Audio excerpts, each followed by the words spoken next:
दामाद की सास पार्ट 2। अब तक आपने सुना कि कावेरी जी अपनी तीनों बेटियों ईशा, मोहिनी और सुहाना की शादी 3 घर जमाई लड़कों के साथ करवा देती है। उन्हें लगता है कि ये लड़के शायद घर का कामकाज संभालेंगे, लेकिन उनके तीनों घर जमाई बहुत आलसी थे। वो नौकरी भी नहीं करते थे और बाहर का काम भी नहीं। कावेरी जी ने अपनी बेटियों से कहा कि वो प्रेगनेंसी का बहाना बनाकर अपने पतियों को सबक सिखाए। अब सुनिए आगे। मम्मी, आपने जैसा कहा था हमने वैसा ही किया, लेकिन देखिए ना, विवेक का हाल तो वैसा का वैसा ही है। घर में ना सुबह का नाश्ता बनता है और ना खाना। नौकरी पर जाने की बात करूं तो खाने को दौड़ते हैं मुझे। हाँ मम्मी, मैंने भी सुमित को कितनी बार कहा कि अगर नौकरी नहीं करनी तो कोई छोटी सी दुकान ही खोल लो, घर का खर्चा कैसे चलेगा। देखो दोपहर के 12 बजने आए और जिनाब अभी तक सो रहे हैं। हाँ मम्मी, ईशा और सुहाना ठीक कहती हैं। अविनाश का भी यही हाल है।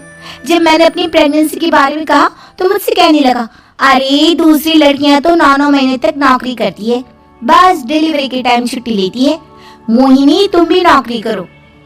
अब मुझे कहाँ नौकरी मिलेगी। मम्मी बताओ अब मैं क्या करूँ। हे भगवान, क्या सोचकर घर जमाई दामाद लाई थी मैं कि मेरी बेटियां मेरे पास रहेंगी और खुश रहेंगी, लेकिन इन आलसी दामादों ने तो हमारी जिंदगी को भी प्रॉब्लम में डाल दिया है। मैं तो कहती हूँ मम्मी, हम लोग वापस अपनी जॉब पर जाना शुरू कर देते हैं। बता देते हैं इन लोगों को कि हमने प्रेगनेंसी का बहाना किया है। नहीं नहीं बेटा, ऐसी गलती भी मत करना। अगर तुमने ऐसा किया तो इन तीनों की आदत और खराब हो जाएगी। अरे आज नहीं तो कल कभी तो तुम प्रेग्नेंट होगी, तब वापस यही प्रॉब्लम आएगी। तब क्या करोगी तुम तीनों। हाँ मम्मी, आपकी बात तो बिल्कुल सही है। इन लोगों को तो सुधारना ही पड़ेगा। लेकिन कैसे? अपने बच्चों के आने की खबर सुनकर भी इन लोगों पर कोई असर नहीं हो रहा। पैसे कमाने के लिए घर से बाहर निकलना ही नहीं चाहते ये तीनों। अब मेरे दिमाग में एक प्लान आया है। तुम तीनों चिंता मत करो, उन तीनों को बुलाओ, फिर मैं बात करती हूँ। थोड़ी देर बाद कावेरी जी अपने तीनों दामादों को सामने बुलाकर अपनी बात कहना शुरू करती हैं। अविनाश, सुमित और विवेक, देखो बेटा, मैं ना तुम तीनों से बड़ा प्यार करती हूँ, इसीलिए तो तुम्हें घर जमाई बनाकर रखा है मैंने। अरे मम्मी जी, सीधे सीधे कहिए ना, क्या बात है। प्यार तो हम भी आपको बहुत करते हैं। और मम्मी जी आपकी इज्जत भी बहुत करते हैं। अरे भैया, आपकी जैसी सास और कमाने वाली बीवी सबको मिलती है क्या? हाँ मम्मी, विवेक और सुमित ठीक कह रहे हैं। आपकी बेटी से शादी करके मेरी तो जिंदगी ही अच्छी हो गई है। जानती हूँ मैं, और ये भी जानती हूँ कि तुम तीनों अपने अपनी बीवियों से बहुत प्यार करते हो। बेटा, बात ऐसी है कि हमारे कुल गुरु ने कहा है कि प्रेग्नेंट होने के बाद मेरी तीनों बेटियां शुरू के 4 महीने हमारे गांव में जाकर रहेगी, जहां मेरे चाचा जी रहते हैं। अरे लेकिन क्यों मम्मी, गांव में जाकर रहने की क्या जरूरत है इन तीनों को? वो क्या है ना बेटा, हमारे परिवार को एक श्राप है। अगर मेरी बेटियों ने यहाँ पर बच्चा पैदा करने की कोशिश की तो उनके बच्चों को कुछ भी हो सकता है। इसलिए अब से लेकर 4 महीने पूरे होने तक इन्हें गांव वाले घर में रहना पड़ेगा।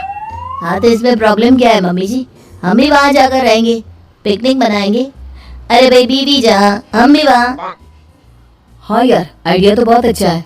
शहर की जिंदगी में रह रहकर परेशान हो चुके हैं, अब कुछ दिन गांव में बिताएंगे। तुम लोग समझने की कोशिश क्यों नहीं करते? तुम में से कोई भी वहां नहीं जा सकता, और मैं यहाँ रहूंगी ना तुम तीनों के साथ। 4 महीने की तो बात है, उसके बाद ये तीनों ही लौट कर आ जाएंगी। ठीक है मम्मी जी, अब हमारे बच्चों का सवाल है तो ये तो करना ही पड़ेगा। कावेरी अपनी तीनों बेटियों को कुछ दिन के लिए घर से बाहर कहीं दूसरे शहर में रहने के लिए भेज देती है।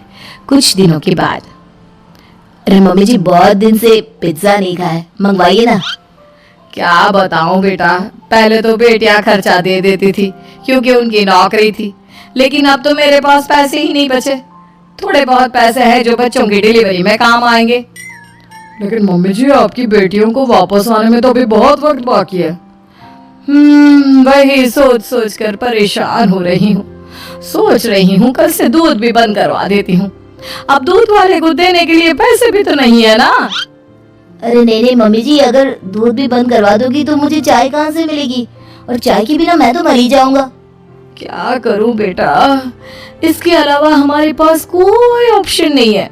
मेरे पास पैसे ही नहीं बचे। इस तरह कावेरी जी धीरे धीरे अपने तीनों दामादों को पैसे देना बंद कर देती हैं और घर में खाने पीने की चीजें लाना भी बंद कर देती है। अब वो तीनों बुरी तरह से परेशान होने लगे थे और इसलिए एक दिन तीनों प्लान करके घर से बाहर निकलते हैं और बाजार में जाने के बाद यार अच्छा खाना खाए हुए कितने दिन हो गए, पता नहीं कब अच्छा खाना मिलेगा। हमारी बीवियों के जाने के बाद तो हमारी हालत भिखारियों जैसी हो गई है यार। कुछ भी हो, मुझे तो आज पिज्जा खाना ही खाना है। जेब में 1 रुपया नहीं और पिज्जा खाएगा, कहाँ से आएंगे पैसे? अरे देख वहाँ सामने बोर्ड पर क्या लिखा हुआ है, कंप्यूटर पर काम करने के लिए एक आदमी की आवश्यकता है। भाई मैं तो जा रहा हूँ, काम करूंगा और शाम तक पैसे लाकर आराम से पिज्जा खाऊंगा। जा जा, तुझे कोई काम नहीं देने वाला, हम तो घर जा रहे हैं। चल भाई सुमित। सुमित और अविनाश वहां से चले जाते हैं और विवेक उस कंप्यूटर शॉप पर सारा दिन काम करके 5,000 रुपए कमा कर घर लौट कर आता है और अपने खाने के लिए अच्छी अच्छी चीजें भी लेकर आता है। ये देखकर विवेक और सुमित के दिल में भी कुछ पैसे कमाने की इच्छा जागती है। अरे सुबह सुबह कहाँ चल दी है तुम? मम्मी जी एक बहुत अच्छी जगह मिली है, कंप्यूटर पर काम करने के 5,000 मिले थे कल मुझे। अगर रोज काम करूंगा तो पूरे 40,000 की तनख्वाह। अरे वाह, ये तो बहुत अच्छी बात है दामाद जी, आपको जाना ही चाहिए। सुमित और अविनाश विवेक को इस तरह तरक्की करते देखकर परेशान हो जाते हैं और वो दोनों भी काम की तलाश में निकल पड़ते हैं। धीरे धीरे उन दोनों को भी काम मिल जाता है। अब कावेरी के तीनों दामाद छोटी मोटी नौकरी करके अच्छा पैसा कमाने लगे थे। एक दिन कावेरी उन्हें अपने पास बुलाती है। अरे वाह, विवेक 40,000 कमा लेता है, अविनाश 60,000 और सुमित तुम भी 40,000 के आसपास कमा ही लेते हो। कुल मिलाकर तुम अच्छे खासे पैसे कमा रहे हो बेटा। हाँ मम्मी जी, बहुत मजा आता है जब महीने के एंड में मोटी रकम हाथ में आती है। पूछिए मत मम्मी जी, घर में रहकर रोटी बना बना कर और तो जैसा महसूस होने लगा था मुझे तो। हाँ बेटा, तुम तीनों की बात तो बिल्कुल ठीक है और जानते हो अब तुम तीनों की पत्नियां भी वापस लौट कर आने वाली है। लेकिन मम्मी जी अभी तो उन्हें गए सिर्फ 2 महीने हुए हैं, आपने तो कहा था वो 4 महीने के बाद लौट कर आएंगी। ऐसा कुछ नहीं है बेटा, मैं सिर्फ तुम तीनों को सबक सिखाना चाहती थी कि आदमी घर में बैठकर बीवी की कमाई खाता हुआ अच्छा नहीं लगता।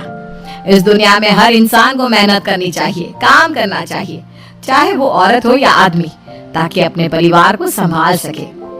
कावेरी की बात सुनकर उन तीनों को अपनी गलती का एहसास होता है और कावेरी उन्हें सच बता देती है कि ईशा, सुहाना और मोहिनी शहर में ही कहीं दूसरी जगह रह रहे थे। शाम के वक्त उन तीनों की पत्नियां लौट कर आ जाती है और कावेरी जी का परिवार एक खुशहाल परिवार की तरह रहने लगता है।